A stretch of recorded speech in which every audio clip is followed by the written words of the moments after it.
Standard, compact, super, usual, extra, ultra. Ultraviolet.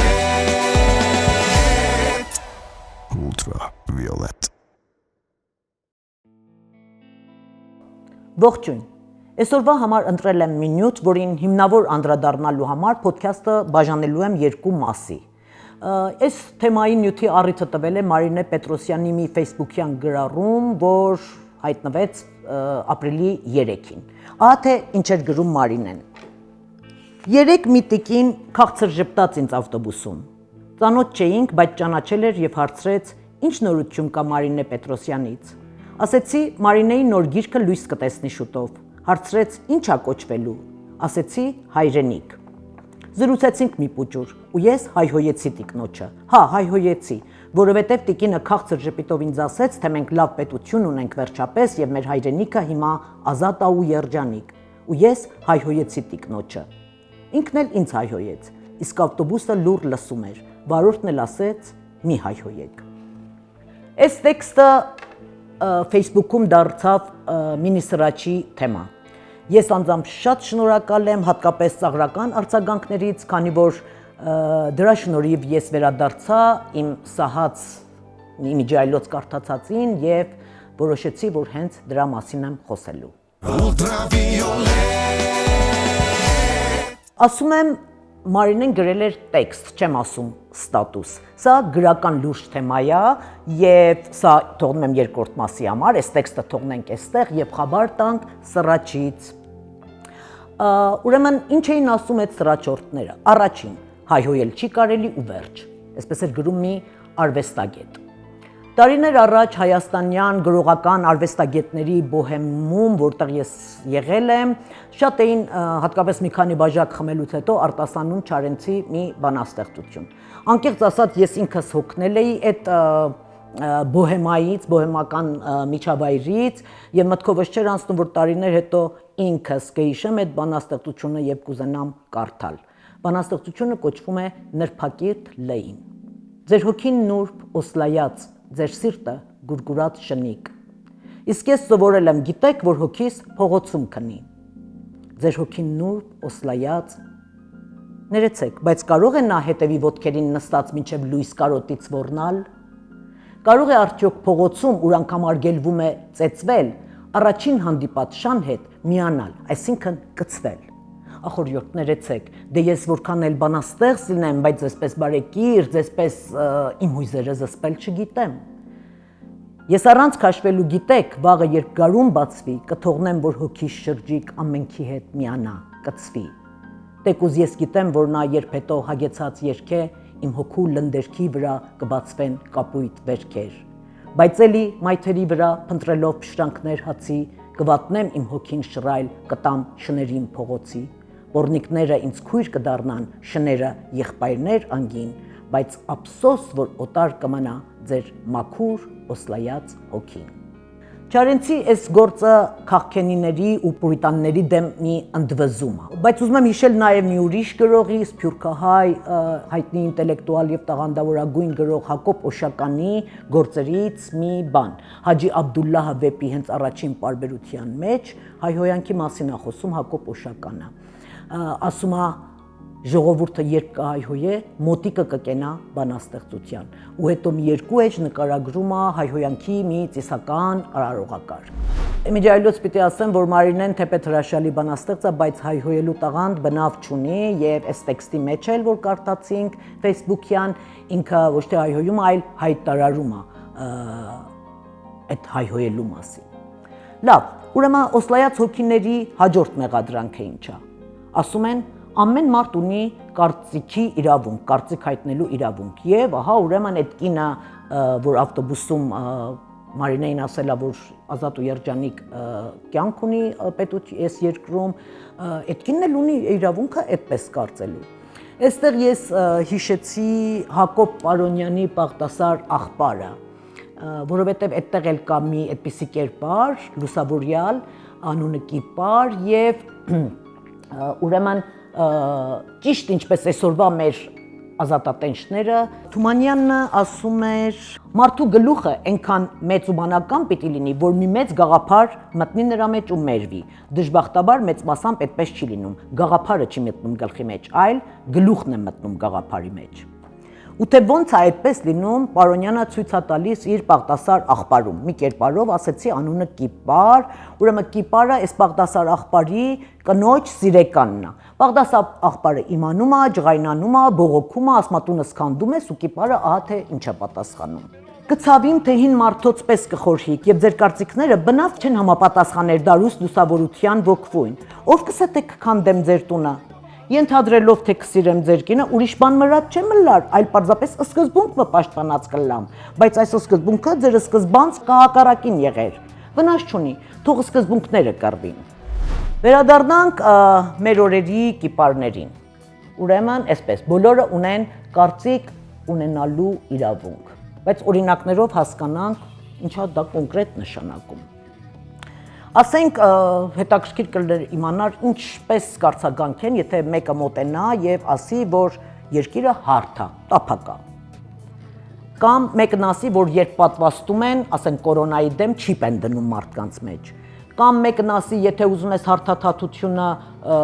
բուժես, ուրեմն մի քիչ սոդա ես խառնում կոճապղպեղին,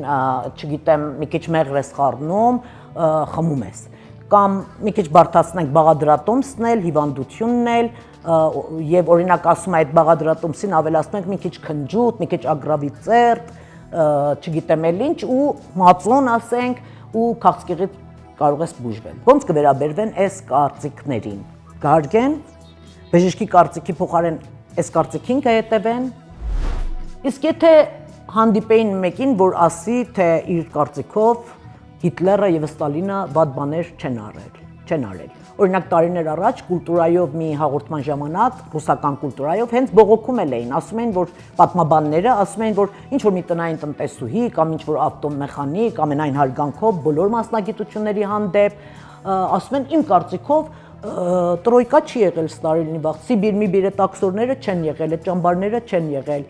Կամ հանդիպեն մեկին, որ ասի իմ կարծիքով հոլոկոստը սուտ է։ Իրականում որոշ երկրներում նման բան ասելու համար քրեական պատիժ է սահմանված հոլոկոստը ժխտելու համար։ Հարթերկրացիների կարծիքը չի արգելվում, կարող են ասել, բայց այդ կարծիքը գրոշի արժեք չունի։ Այսինքն ստացվում է, որ բոլորն ունեն կարծիքի իրավունք, ինչպես ունեն բխկալու իրավունք, ինչպես ունեն տրելու իրավունք։ Այդ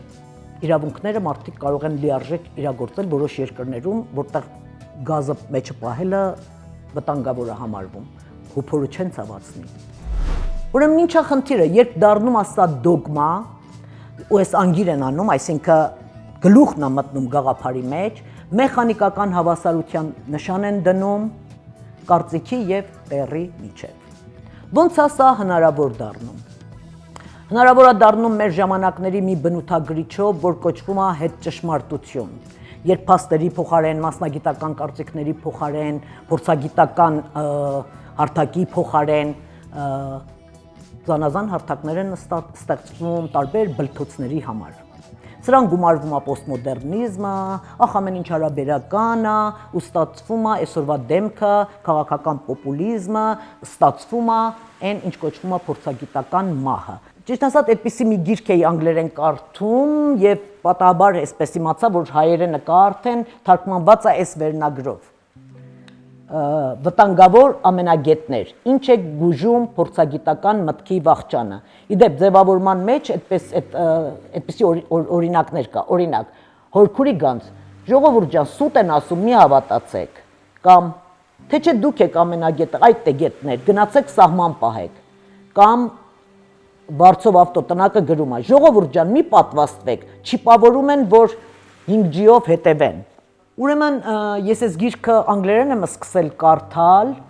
եւ մեջբերումը իմ թարգմանածն է, չգիտեմ բնագրում ոնց կլինի։ Ահա թե հեղինակը Թոմ Նիկոլսը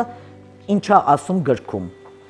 այդ մի թոմ իրավունքների հավասարության մասին։ Սա տգիտությունից ավելի վատ է, անհիմն ամբարտավանություն, զայրույթը ավելի ու ավելի աճող նարցիսիստական մշակույթի, որը չի կարող դիմանալ որևէ տեսակի անհավասարության, նույնիսկ նվազագույն նշույլի։ Իրականում աշխարհում չկա կարծիքների հավասարություն, փառք սոցցանցերին, փառք վիրտուալ աշխարհին, որովհետև այնտեղ լիքը տարածքներ կան, նույնիսկ ուրիշ տեղեր էլ, որ հնարավոր է ինչ որ կարծիքներ հայտնել։ Օրինակ, հարթաթաթը կարող է գտնել միջավայր, որպեսզի հայտարարի, թե երկիրը հարթ է, բայց երբեք դա չի լինի գիտականորեն լեգիտիմ միջավայր։ Իսկ հոլոկոստ ժխտողը կամ անգամ զոհերի թիվը նվազեցնողը կարող է պատժի արժանանալ։ Վերջերս այդ թեմայով մի մեմ տեսա եւ կուզենայի ձեզ էլ ցուցադրել։ Երկու ընկերուհի զրուցում են, մեկն ասում է. մենք կարող ենք ունենալ տարբեր կարծիքներ եւ մնալ ընկերներ։ Մյուսը պատասխանում է. այո, պիցցայի լցոնի մասին, բայց ոչ ցեղասպանության։ Եվ ուրեմն անցնենք կոնկրետ մեր թեմային։ Մարինեի տեքստի մասին քաղքենի պուրիտանների ազատասեր դմփդմփուին։ Ըստ նրանց ավտոբուսի այդ կինը կարող է իր կարծիքն ունենալ, կարծիքի իրավունք ունի, կարծիք ունի, որ պատերազմը դեռ չպրծած, դեռ սողացող ընթացիկ պատերազմի մեջ, պարտությունից հետո ցեղասպանված, էթնիկ զտման ենթարկված, հազարավոր զոհեր տված, բարբարոսական բանտին գերիներ հանձնած, պատանտներին կտոր անող սոցցանցերում տարածող այդ պատկերներին տես, սքացող մայրերի ողբիններ քո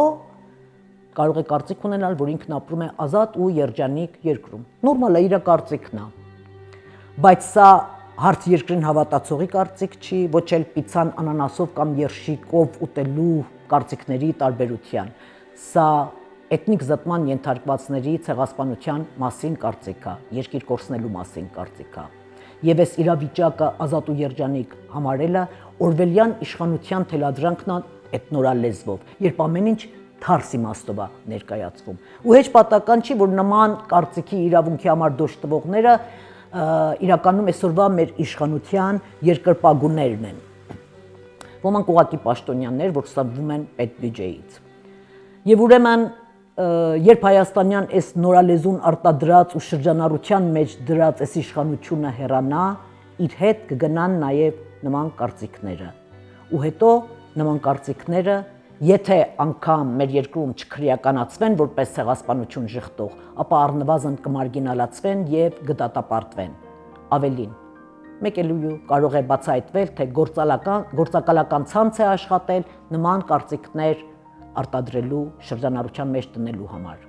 Ու այդ ժամանակ որ մկանծակն են մտնելու այսօրվա բոլոր ազատ ու երջանիկ զգացողները։